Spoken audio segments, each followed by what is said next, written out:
this one is especially satisfying today, not only because we've moved into some new places. Esther will so love listening back to this and finding all of the new pieces that she's wanting to highlight for you, but because it is established within so many of you a renewed interest in getting back to the basics of your vibrational frequency, sort of taking it out of your head and putting it more into your heart, so to speak, into the vibrational beingness. And because of the conversations that we've had, we know that you know that the grid will fill in with the details of life that you describe as meaningful physical reality. Most of our human friends still don't really believe that, because they think the circumstances that are surrounding them dictate how they feel. Because most humans are observers of their environment and offers of a vibration that is equal to the environment that they are observing. And that's what makes you feel like you need to control your environment. Can't do it. That's what makes you feel like you need to or want to control your environment. Can't do it. But that's why you keep trying to control your environment. Can't do that. Can't do it. Can't do it. Give it up. Give it up. Give it up. Give it up. Give it up. Give it up. Give it up. Can't do it. You cannot control your environment. And when you stop trying to control your environment, then you have awareness of those emotional signals that let you know what you're doing with your thoughts. But as long as you're still believing that if I could control that environment and make it better, and then I would have a much better relationship with the experience, because if my children were behaving better, or if the government would... We can't even decide which phrase to choose. There are a lot of them that you have been offering. Then I would feel better. If that condition would resolve itself, then my observation of it would go so much better for me. And therefore, I think that you need to do something about the way I feel. And the thing that's so tricky about that is that no one is working too hard to control the conditions so that you can feel better, because it's not their job to do it. So where does that leave you? There are all kinds of things that you're looking around at that don't please you. What do? Put your head in the sand? You'd feel better. But we're not really advocating a complete withdrawal from life that annoys you. What we are encouraging is a new determination to focus, and a joyful discovery that you can, first of all, focus, and next, that you can focus in ways that feel good, and next, that when you do, all kinds of resources join you, and the resources that join you are the joyful resources that you've been looking for in the improvement of the conditions that you can't control all along. There, we're done. Now you know everything that's important to know, so just go figure out how to make it work in your life. There are times when you allow a full recognition of the bliss and beauty and perfection of you and of life, and there are times that you don't. And we think that if we were standing in your physical shoes, we would be reveling in this new knowledge. Jerry said to Esther the other day, and she heard him laughing so hard while he said it. She was asking him a business question, something specifically about something that she was wondering what to do about. And his words to her were, well, if I was standing in my physical shoes. And then she realized that he can stand all day if he wants to in her physical shoes, although she rarely does herself.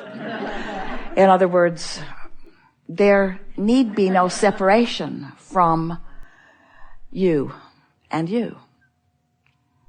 So as you are moving forward in the days that are before you, it is our desire that you pay attention, make the conscious correlation between the new things that are happening and the understanding that came over you here today. because it is certain that your grid will fill in with things that are unique enough that you will recognize that they're happening because of what happened here. You see what we're getting at? And when you make that correlation, then we think that you'll deliberately go to work on your grid and then let the good times roll. Because there is nothing more exhilarating than for you to define something that you want by being aware of its absence.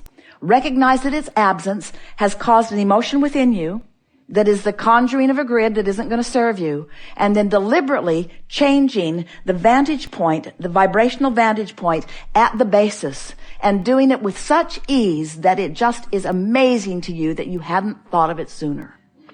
And then to watch the precision with which the universe will proceed to deliver to you matching components to fill that in. And we promise you we will be there reveling with you in your conscious awareness that you created the basis and now the universe has cooperated. Your feeling of worthiness and your feeling of empowerment will come in proportion to the amount of emotional grids that you care to build. If we were standing in your physical shoes, and we often are, we would be making lists of positive aspects, and we would be reveling in the general perfection of your planet. We would awaken in the morning and speak our appreciation for the sun coming up, whether you can see it or not. We would acknowledge the perfection of your planet spinning in its orbit, whether you can see any other planets at that moment or not. We would feel appreciation for the intelligence of our physical body and for what the cells are doing, for what they know how to do. We would feel appreciation for the bed upon which we had slept and the pillow beneath our head. And we would bask in the deliciousness of the coverings upon our body.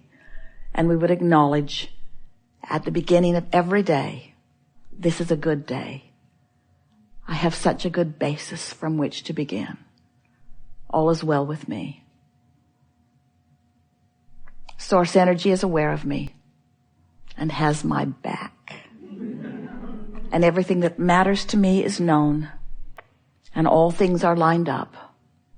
And I'm on an eternal treasure hunt of treasures, because the universe knows what I seek and knows where those treasures are, and is pointing me on the path of least resistance to the adventure and the fun and the thrill that I have defined as my desire. It is so delicious to create with you. It is so fun to walk on your beaches and sleep in your beds and eat at your table and revel in your expansion, when all along what you were seeking was your natural and well-deserved joy. When you get specific about unwanted things, you're going to feel really, really bad. Because the larger part of you is only specific about things that you want. The larger part of you is very specific, knows clearly who you are. And we want you to understand why. Do you get it that you are more than you see in this focus that is here? Do you understand that you come from a broader perspective that still exists? You're not dead or alive, physical or non-physical. You are always life, flowing. And as you are here in this physical body, there's the part of you that was before you got here. Yes, it was before you got here, but it is while you are here. It is the larger part of you that still exists simultaneously while you are here. And you are constantly feeling the feedback, the vibrational and therefore emotional feedback between that vantage point and the vantage point that you are holding in any moment. So let's say you're focused upon something that you are feeling appreciation about. And you stay in that soft, good feeling energy, and you allow yourself to focus with even more appreciation about this thing. As you tune yourself through your physical environment, through the power of your mind, into more specifics of this wanted thing, you literally, vibrationally allow a merging of the broader perspective of you who is already there and always in that pure positive vibrational wavelength. And when you tune into that, you come into your true power. That's when you feel frisky and full and fun. That's when you feel passion and sureness and clarity. That's when you feel stability and vibrancy and love. That's when you truly be who you are, you see. And if we were standing in your physical shoes, that would be our quest in every moment. We would be looking around every environment for a reason to merge with that broader perspective. Why? Is it because I'm here in my body and I want to be a puppet on a string and I just want somebody who really knows what they're doing to run the show? Not at all in any way. Because that source energy that's flowing through you is not creating your reality. It is merging with the reality that you create, provided it's a reality that doesn't defy the energy that it already is. That was a mouthful. Did you get it? We'll back up and say it again. Who you have been becoming as source energy is as a result of the experience that you have been allowing yourself exposure to here in this life experience. So when you know from your physical format what you don't want, you also know more clearly what you do want. And the larger part of you hones in on that discovery and that decision and becomes it and holds the vibrational space of that. Holds that place marker, that newly evolved place marker. So now you've just expanded. You expanded. The question is, are you in your physical format going to keep up with it? And the answer for almost 100% of you is no. I'm not going to keep up with it because I'm a lazy focuser. I'm not going to keep up with it because instead of focusing upon the decision that I've come to, I'm going to stay focused on the reason I came to the decision. I'm going to defend and justify the decision, but I won't go with it.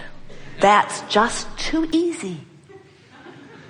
Life should be more struggle, you say. I need to defend and justify my well-being to a much greater extent. I will not just go there. Now, you have moments of clarity and moments of aligning with who you really are. But for the most part, you are letting what you are observing around you dominate your focus. And that's really what we want to talk with you about today. Not for a moment do we want you to withdraw your attention from this time-space reality, because you came forth to create within it. And you know what else? Not only did you come forth in your physical form to create within it, we all came with you. So everything that you are living, everything that you are knowing, everything that you are wanting, everything that you are becoming, we're right there with you. And the only time you ever feel negative emotion is when you create a space for all of us and then you don't join us in the space that you've created. You will never be upset if you don't join someone else in the space that they have created. It doesn't matter what anybody else is doing. It doesn't matter the contrast that they're living. It doesn't matter when they know what they don't want and then they know what they do want and they create a magnificent space. It doesn't matter that someone else has become something and you're not going with what they have become. That doesn't matter at all. You're not going to get any emotional feedback about that. You only get emotional feedback when you don't let yourself in any moment be what, who, how you have become. So isn't it nice that you have this perfect guidance system within you, active in every moment, that is giving you one reading only, one message, one constant message, and the message is this. You have expanded just recently, just seconds ago. You expanded more just seconds ago. And this emotional feeling that you have is your indicator of how well you're keeping up or not with who you have become. And everything you feel is about that. Most humans who you will meet don't know that, because they are measuring their feedback from other humans. They're seeking approval from others. They care about what somebody else thinks about them. They have set their own guidance system aside long ago. And as a result, most people are lost